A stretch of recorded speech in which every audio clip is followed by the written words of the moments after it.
एक ऐसा पास्टर जिसकी सभा में हजारों की भीड़ जुटती है। दावा है कि हर रविवार को लगने वाली इस सभा से कोई खाली हाथ नहीं जाता। इस सभा में पहुंचे लोगों को भूत प्रेत और काले जादू से भी निजात दिलाने का दावा किया जाता है। पास्टर कथित चमत्कारी पानी पिलाते हैं और बुरी आत्माएं शरीर छोड़कर भाग खड़ी होती हैं।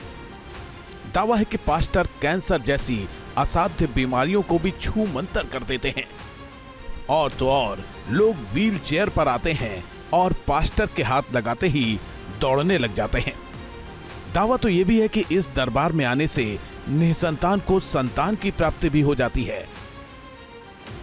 इतना ही नहीं, पास्टर मरे हुए लोगों को भी जिंदा करने का दावा करते हैं।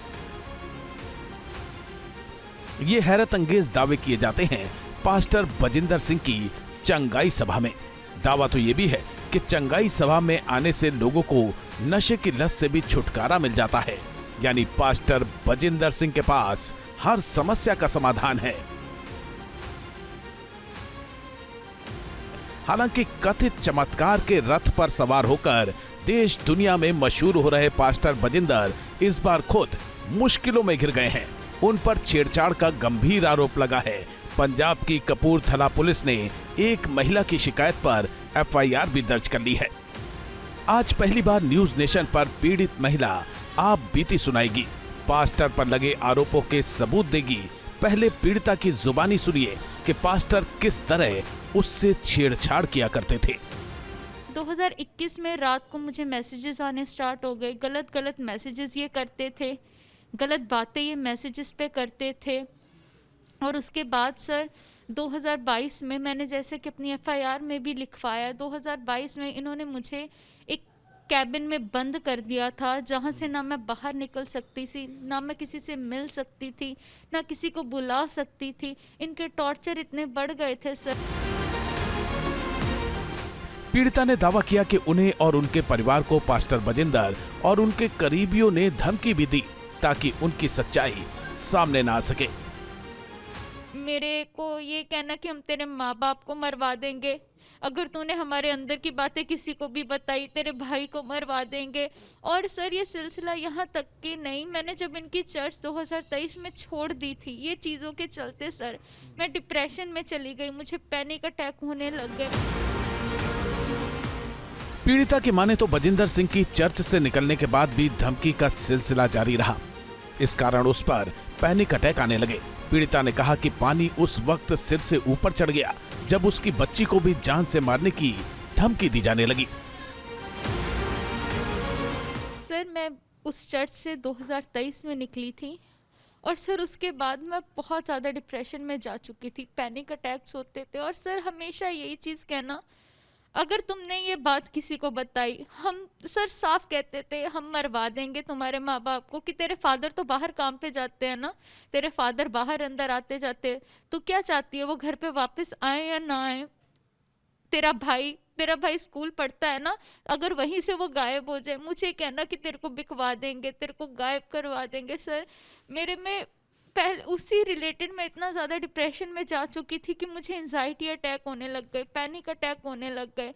उसके बाद सर मुझे लगा कि ये चीज़ें मेरी मैरिज के बाद तो सुधर जाएंगी। उसके बाद सर मेरी मैरिज के बाद मेरे हस्बैंड तक को थ्रेट करना कि अगर तुमने इससे शादी करी हम तुम्हें भी मरवा देंगे। जैसे तैसे सर मेरे पेरेंट्स ने मेरी शादी करी।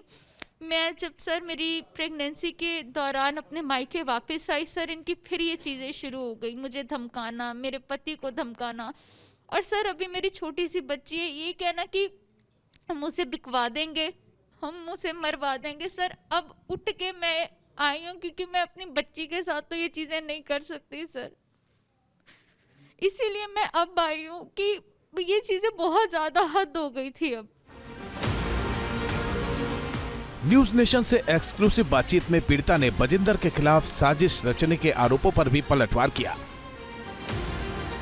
सर पहली बात, अगर ये कैरियर षड्यंत्र है सर, कोई भी लड़की इतनी बेवकूफ़ नहीं होती जो अपनी इज्जत की ऐसे धज्जियाँ उड़वा दे।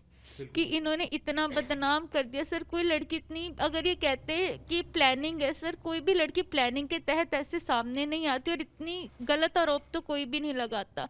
जिसके साथ बीती होती है और वही लगाता। और सर मेरा किसी ने कोई नहीं, जो मेरे साथ खड़े उन्होंने मेरे को सपोर्ट करा। और सर इस आदमी ने उन सभी पे भी पर्चे डलवा दिए, और मुझे ये तक धमकियाँ अपने प्रधानों को मेरे घर भिजवा के दी गई कि अब जो भी तुम्हारे स्पोर्ट में आएगा हम उस पर पर्चे डलवा देंगे, उसको अंदर करवा देंगे, फिर हम देखते कि तुम्हारे साथ कौन खड़ा होगा।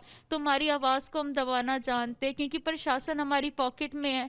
पुलिस वालों को तो मैं साथ लेके घूमता हूँ, मुझे कोई अरेस्ट नहीं कर सकता, मुझे कोई पकड़ नहीं सकता। मैं इतनी फेमस पर्सनैलिटी हूँ, मेरे पे किसी का कुछ नहीं चल सकता। पीड़िता ने यह भी दावा किया कि उसके पास धमकी भरी कॉल्स भी आती थी, जिन्हें सबूत के तौर पर पुलिस को दिया जा चुका है।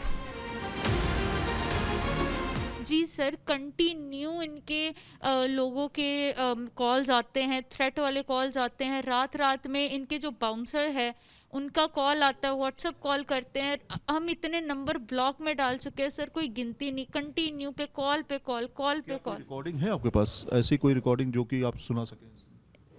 सर रिकॉर्डिंग्स है, वो अभी प्रशासन ने कहा था कि जो एविडेंस है वो भी हमारे पास है, वो जल्द आपसे जी अभी सिक्योर हैं। क्योंकि सर इनके प्रधान पहले भी घर आए थे एविडेंस को डिलीट करने के लिए, तो ये चीज़ पहले भी बताई गई है।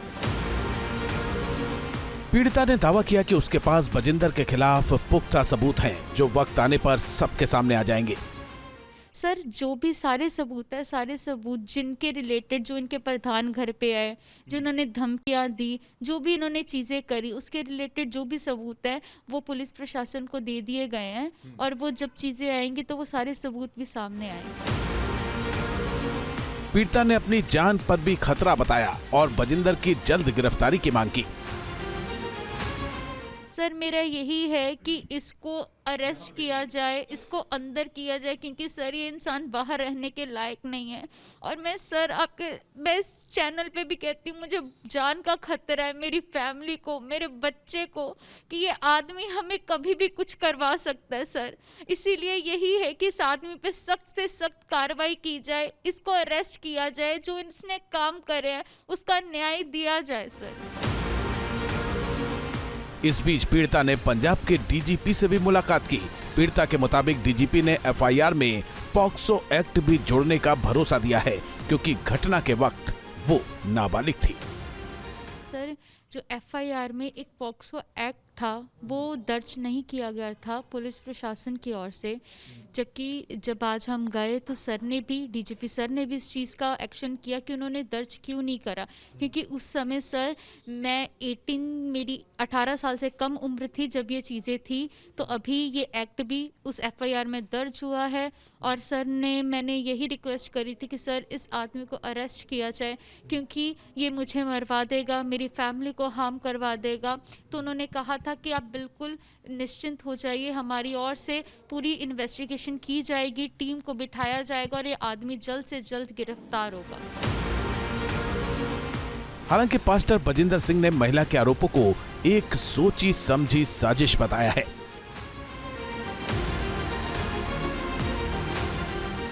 आजकल नकलियां चैट बनती हैं। चैट सरदार जी मैं आपकी भी बना सकता हूँ। नकली चैट, एप्पल के फोन आपको पता है, चैट जो कहोगे वो बन जाएगी। आजकल सब चीजें तेज हो गई हैं, आपकी आवाज भी लग जाएगी। मेरे को ये बताओ कि भाई आप दिखाओ मेरे को कोई प्रूफ, और कोई प्रूफ दिखाओ। देखो जो आरोप लगाए हैं मेरे ऊपर वो बिल्कुल बेबुनियाद है, उसमें कोई भी दम नहीं है। ये सब जो है मड़ंत गड़ंत षड्यंत्र रचा गया, बेबुनियाद कहानी है। फिलहाल महिला की शिकायत पर कपूरथला पुलिस ने पास्टर बजिंदर के खिलाफ यौन उत्पीड़न, पीछा करने और आपराधिक धमकी देने का मामला दर्ज कर लिया है। साफ है कि चंगाई सभा लगाकर लोगों की परेशानी दूर करने वाले पास्टर बजिंदर इस बार खुद बड़ी मुश्किलों में घिर गए हैं। पीड़िता के लगाए आरोप गंभीर हैं और बजिंदर के सामने खुद को पाक साफ साबित करने की बड़ी चुनौती है। न्यूज नेशन अब व्हाट्सएप पर खबरों के ताजा अपडेट के लिए न्यूज नेशन के इस क्यूआर कोड को स्कैन करें।